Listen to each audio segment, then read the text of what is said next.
What is going on, everybody? Chris here, and today we are going on a drive as we await the version 11.4 full self-driving beta update branch, which Elon has said is actually more like a version 12 upgrade, although the version 12 moniker is being reserved for when full self-driving is fully AI from video into the cameras to control out. When could we expect this version 12 release? Well, that's probably going to be quite a while. But the good news is the version 11.4 branch, thanks to some release notes shared by a Tesla employee, is looking to fix some of my biggest issues with 11.3.6, especially lane selection and also certain highway behaviors. I would expect the rest of us will be driving 11.4 within a month, but that's just totally a guess. So for now, let's hop into this busy downtown drive and see what the current public version, full self-driving beta 11.3.6, can do downtown on the assertive driving setting. If you end up enjoying this video, hit like and get subscribed. Your support is truly appreciated. What is going on, everybody? Today we are taking a look at version 11.3.6. We're still awaiting 11.4, but we got a downtown drive here that shows both confidence and confusion that the car has, and actually in these first couple maneuvers you're going to see both of those things. So right here you can see I have started full self-driving beta from a parking space, and the car pulls out pretty confidently actually, but then it gets to this turnaround. It wants to just turn around right here, which actually isn't something I thought the car would do. I thought it would continue through this neighborhood, and it just kind of sits here. It doesn't really move, so I give it an accelerator tap and then it just keeps sitting. I wait a little bit longer and I decide the car's not going to do anything, so I give it another accelerator tap. And then after another tap, I am not pushing it through here, it finally decides it does want to make this U-turn. And it actually does a really good job. It moves right through here past these parked cars. Gets maybe a little close, but it felt fine from the driver's seat. And it does continue moving through here. So really nice to see that it can make a U-turn maneuver like that and continue on the route that we have planned. So I have several stops in this route, and in the beginning it's mostly going to be dealing with some empty roads, but a lot of closed roads and some construction. And then later in the video it gets kind of crazy with all the traffic and pedestrians around, and the car actually handles all of it really well, but we do have several interventions and disengagements in this drive. So you can see at the first stop sign there, we stopped a little far back and the car, was a little hesitant. But once the other car passed us, the Tesla decided, you know what, there's plenty of room here and I can just move right through this right turn and everything looks good. So moving along here, I did have a little problem with my display there. Sometimes whatever hardware I'm using to record on my phone just kind of messes up. So I had to do a scroll wheel reset, and on these non-Ryzen cars, it takes forever. I have the Intel chip in my 2021 Model Y, and so the restart takes a long time. But it does restart eventually and everything works well from here on out. An interesting thing about doing the reset on the screen, the car can continue on your route. It is still driving itself, but the car will continue to drive itself safely. It does have an emergency backup speaker, so if it gives you a takeover immediately warning or some kind of alarm, you will hear that no matter what, but you won't hear your media or your turn signals. So we get to a four-way stop and we wait our turn. Nobody really to interact with there. The car across from us was not turning left, and so we got to move right through there. So moving over the speed bump here, the car doesn't slow down, but actually opposing traffic, they don't slow down either, which is pretty funny. So I personally would slow down for that speed bump, but the car doesn't, and it felt fine. And seeing the humans do the same thing kind of makes me be like, yeah, I guess, beta's doing fine at this part. Now here is one of our mistakes here. The car is going to turn left, and you can see this is just all torn up, and it's unfortunate because this is a route I've had that I wanted to kind of test out, but that's all right. So we move through here, and this part actually feels really good. And if you look at the display, the car actually is going to go where it's supposed to. But right at the end there, it kind of moved the steering wheel just a little bit to the right as if it was going to try to turn right there. And of course, while driving, I'm looking at the road, not the screen. So I just took over and pushed it along its way. I actually do feel like if I had left that there, the car would have figured it out. But especially with the construction guy there, I didn't want to mess around with him standing there and him thinking I'm doing something weird. So moving along, we come up to this pickup truck kind of in the middle of the road. I think they were just backing in there, and the Tesla shows some caution around it, which I really love to see because you don't know what they're going to do in that scenario. They could pull out in front of us, but the Tesla handles it perfectly as soon as they're out of the way. It continues on, stops at this three-way stop, and then interacts with the pedestrian to the left perfectly. We wait until they are out of the way. The car very slowly moves forward and moves to the intersection. So I love to see the pedestrian safety is just so good these days. The car really pays attention to all the pedestrians around and interacts with them appropriately. So at this four-way stop, we did get here about kind of the same time as the person to the left of us, but the Tesla is pretty much always going to give right of way in that situation. Now, if you are to the right and you both stop at the same time, the person to the right has the right of way, but it's just kind of whatever the people want to agree on, and the Tesla handled that really well. And I was very happy to see that it did not wait for the person across from us, which sometimes is something it would mess up. So we come to a road closed sign, and the problem with road closed signs right now is the car is very good at seeing them, so it will drive around them. But if the road isn't fully closed, it will just drive around it. And this first one, I decided, you know what, it's to through traffic. We can go in here. Maybe my destination's on the other side of this. Let's see what it does. But then it does make it to an actually road closed sign that I did not want to pass. So I did stop the car. I turned it around and turned full self-driving back on. At that point, the car rerouted and handled that pretty much perfectly and got us to our next destination.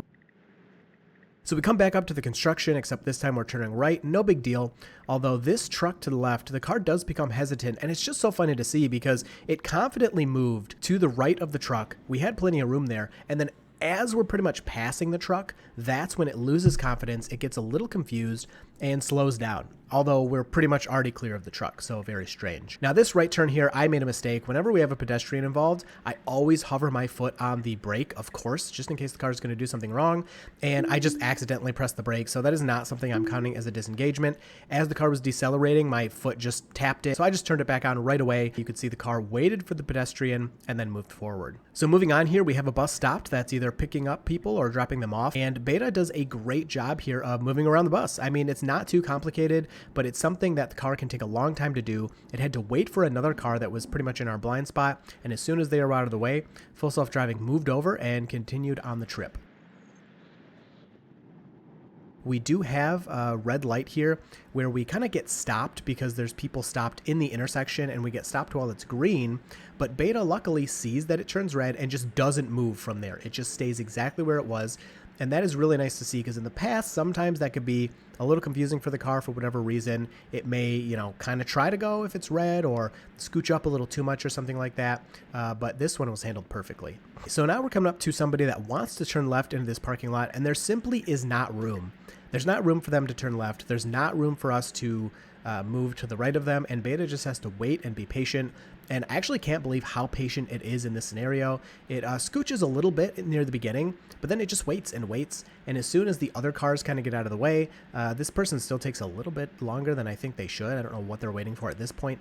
But as soon as they start to move, Beta moves pretty much in unison with their vehicle and continues on the trip, which is just so nice to see. No extra hesitation. I felt really good about this move. I didn't feel like I was in anybody's way. It's just what we had to do. Right after that, we have our left turn. We've done many, many times that Beta always messes up. It goes from the outside left turn lane to the inside lane. It's supposed to stay in the lane that you're in, but that's all right. It gets messed up. At least nobody's in the way. Now we come up to this three-way stop with this semi here, and here is some confusion for the car. We clearly were at that stop sign before the semi was there, but Beta waits as if it's the semi's turn, and I think a lot of this is due to the fact that Beta has to go all the way to zero, and sometimes getting that last little bit to zero takes a very long time, but the truck waited for us, and Beta, decided, okay, fine, we'll continue here. Following that up with moving to the left for a pedestrian getting into their car, always handled very well, and feels really good every time Beta does this. And then we move into this right turn. The car does not do a very good job positioning itself into this lane. Luckily, there was no one behind us, and I don't think we really would have been in the way anyway. It was just kind of a little off center, a little tilted in that lane, and turning right into a really tight space. And so you can see here Beta's speed control. If full self-driving is not comfortable with the environment, it will not just fly up to the max speed. You can see it doesn't get above 11 miles per hour here, even though the max speed is set to 25. It does that because it's a very thin road and there's a stop sign coming up. So it handles that tight situation really well. And then it moves forward here into pretty much the intersection, which I don't think it had much of a choice. That's kind of what it had to do. And then we need to wait for a lot of pedestrians, and pay attention to the top right here where a cyclist kind of comes flying in. And if you look at the display, the car sees that person very early on. They saw that cyclist really early, and I was very happy with the way that was handled. We wait for a few more pedestrians, and then here's where Beta really gets confused.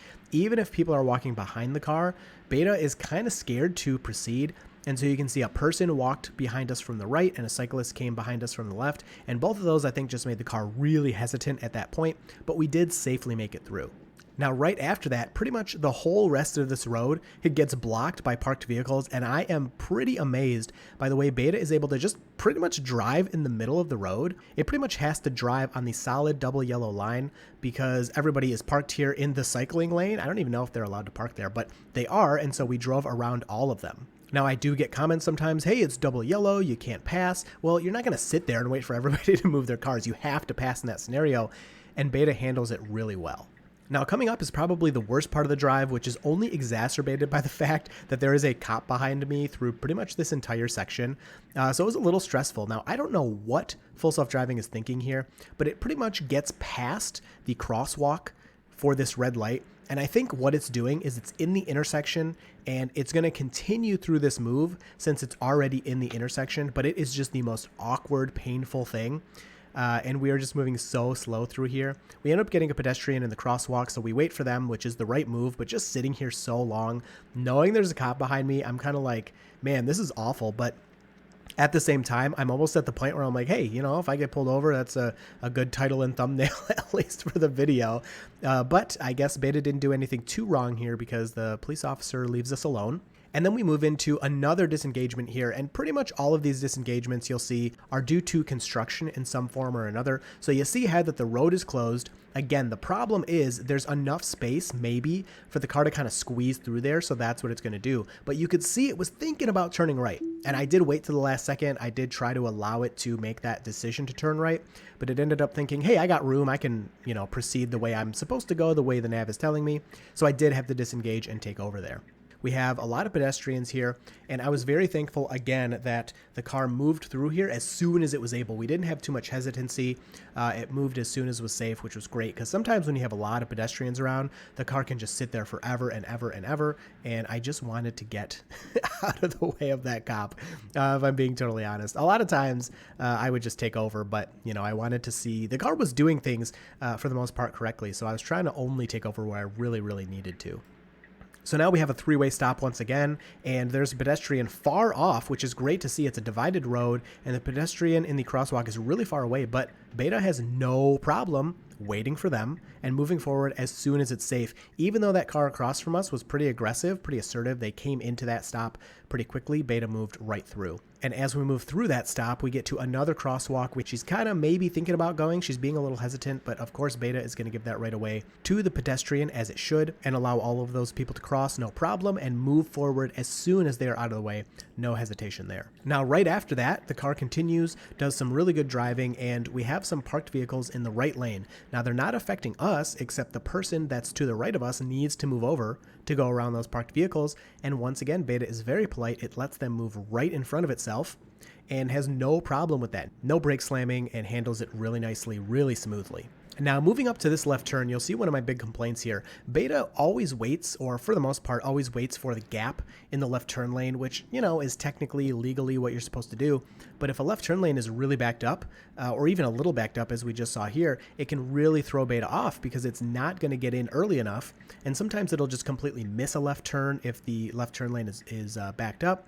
Or as you saw there, it almost was going to be kind of half in each lane blocking traffic. We pretty much just got lucky that traffic moved forward and gave us room to move forward and move into that left turn lane. Following that maneuver into the left turn lane, we get a beautiful unprotected left. We wait for traffic to clear and we move right through there. Now here I kind of messed with the car a little bit because I do change our route, but it was going to turn left here on a closed road. And once again, I wanted to take over because closed road. I don't want to drive on a closed road, and Beta does not know how to read those signs. We really need that entered. Again, it will drive around them, but we don't want to drive around it. We just want to know that that road is not able to be used right now. So after I course correct it, Beta is able to reroute, take a nice four-way stop here, take its turn, wait for pedestrians, and move through. And then I'm really impressed here by stopping before the train tracks. And I don't know if that's due to the line there or whatever. And then right after that, Beta is confused. It thinks it can drive into that bike lane, but it does correct itself. I don't have to do anything. It pretty much figures it out.